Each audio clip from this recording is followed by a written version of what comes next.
हिंदू धर्म में एकादशी तिथि का बहुत ही महत्वपूर्ण स्थान है। ये तिथि भगवान विष्णु को समर्पित है। इस दिन भगवान विष्णु की पूजा अर्चना कर उन्हें प्रसन्न किया जाता है। साल में कुल 24 एकादशी पड़ती है। भाद्र माह के शुक्ल पक्ष की एकादशी को परिवर्तनी एकादशी, पद्मा एकादशी या जल झूलनी एकादशी कहा जाता है।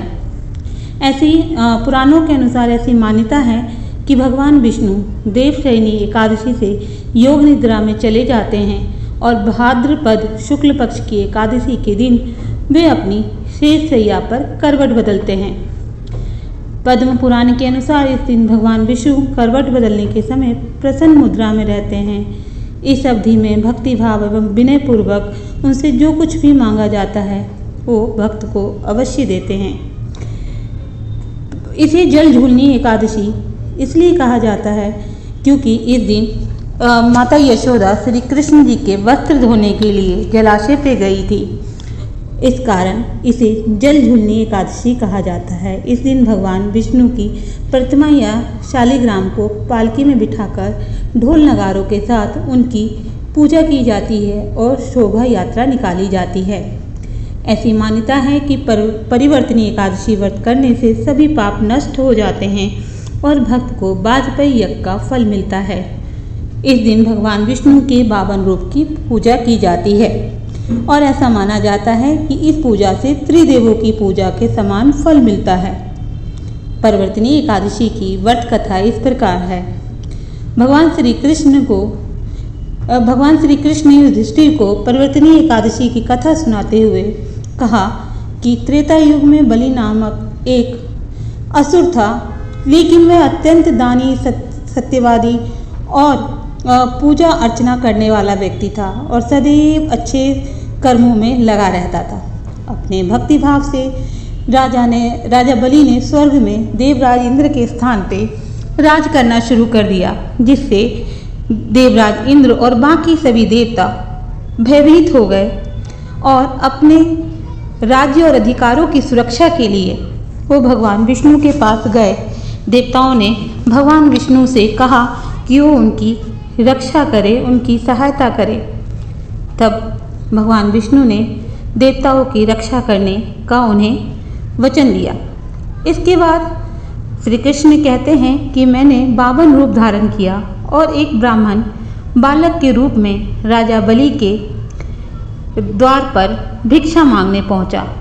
भगवान श्री कृष्ण ने कहा कि 52 रूप लेकर मैंने राजा बलि से याचना की कि हे राजन, मुझे मात्र 3 पग भूमि दान में दो।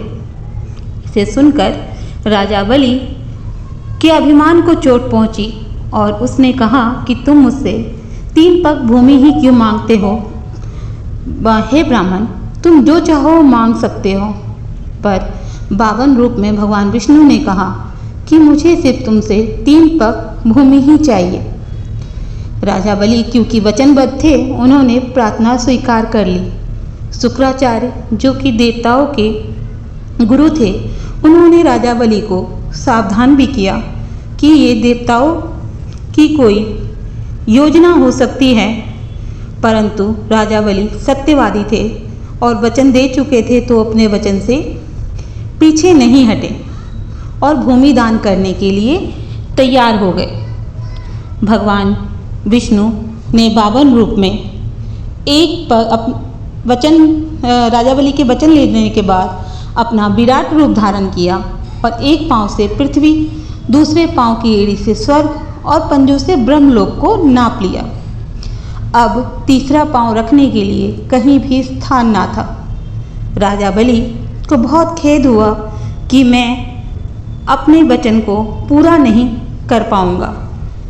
तब उसने अपना मस्तक समर्पित किया और 52 रूप में भगवान विष्णु ने उनके सिर पर अपना तीसरा पग रखा।